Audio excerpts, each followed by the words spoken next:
In our last episode of 86 Seconds, we were talking about the two genders that God has created and how he said it was very good. And it answers the question of how many genders are there. It answers the question that so many confused people who don't understand the heart and nature and the Word of God are just of a depraved mind. They can't even answer simple questions when asked, what is a woman? It's a woman in Hebrew is the one with a womb, one with the ability to have childbirth. So designated as science now makes this a reality. It's in the DNA. It's in genetics. It's in the very core, very fabric of internally of who we are. You can change the externals and you can put different hormones in, but you don't change the fact that God created man and woman and saw it was good.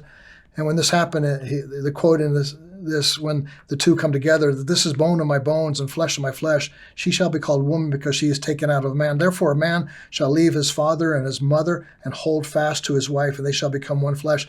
It doesn't say a man shall leave his two fathers or a woman shall leave his two mothers. This is the intention. This is God's intention to display his glory. It's not just a moral reality. It's not just a biblical mandate. It is actually a display of the glory of God. And when we move outside of that display of glory of God, we dishonor God. We no longer reveal the glory of God. And that's where sin comes in. That's where confusion comes in. That's where division comes in. That's where brokenness of our world comes in.